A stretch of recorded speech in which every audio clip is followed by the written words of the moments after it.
세계보건기구 WHO가 얀센이 개발한 코로나19 백신의 긴급 사용을 승인했습니다.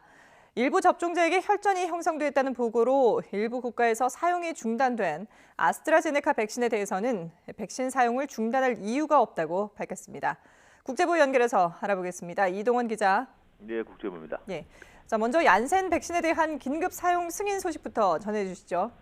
네, 세계보건기구 WHO는 존슨앤드존슨사의 자회사인 얀센이 개발한 코로나19 백신에 대한 긴급 사용을 승인했습니다. WHO는 얀센이 공유한 대규모 임상시험의 풍부한 자료는 이 백신이 고령층에게도 효과가 있음을 보여준다고 밝혔습니다. WHO의 긴급 사용 결정은 전날 유럽의약식품청이 승인을 권고한 데 따른 것입니다. 얀센 백신은 다른 백신이 2번 접종을 받아야 하는 것과는 달리 한 번만 접종하면 되기에 백신 접종률을 크게 높일 수 있을 것으로 기대됩니다. 또 영하 20도에서 보관해야 하지만 2도에서 8도에서도 3개월간 유지할 수 있고 유통기한은 2년입니다. WHO는 코로나19 백신 공동 구매와 배분을 담당하는 코백스를 위해 얀센 백신 5억 회분을 예약했다고 밝혔습니다. 자, 그리고 최근에 아스트라제네카 백신 접종자에게서 혈전이 형성됐다는 이유로 일부 국가에서는 이 백신의 사용을 중단하기도 했는데요. WHO는 사용을 중단할 이유가 없다라는 입장인 거죠? 네, 그렇습니다. WHO는 백신자문위원회가 현재 아스트라제네카 백신의 안전성 자료를 살펴보는 중이며 백신과 혈전 사이에 인과관계가 성립되지 않았다고 강조했습니다. WHO는 사망과 관련한 데이터를 검토했지만 지금까지 백신 접종에 따른 사망은 없는 것으로 나타났다며 아스트라제네카 백신을 계속 사용해야 한다고 말했습니다. WHO는 그러면서 사망 사건에 대해 완전하게 이해하는 대로 조사 결과를 공개할 것이라고 덧붙였습니다. 아스트라제네카사도 1,000만 건 넘는 자료를 분석한 결과 자사 백신이 혈전 발생 위험을 높인다는 증거를 발견하지 못했다고 밝혔습니다.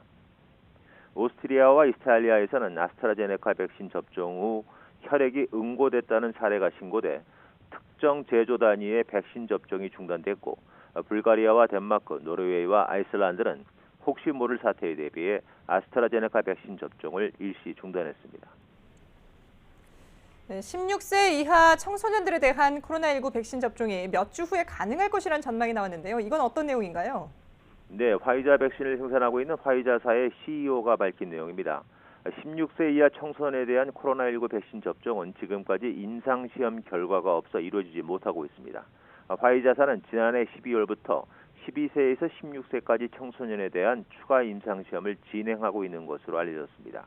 화이자사 CEO는 청소년에 대한 접종 허용 시기는 전적으로 미 식품의약국의 승인에 달려있다는 점을 전제로 12세에서 16세까지 청소년에 대한 화이자 백신 접종이 몇 주 안에 허용될 것으로 예상한다고 말했습니다.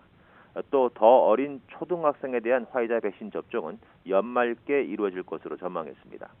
전문가들은 전체 인구의 30%를 차지하는 이 연령대에 대한 접종이 이루어지지 않으면 집단 면역이 어려울 것으로 예상하고 있는데 실제 높은 백신 접종률을 보이고 있는 이스라엘의 경우 신규 확진자의 절반 이상이 10대인 것으로 나타났습니다.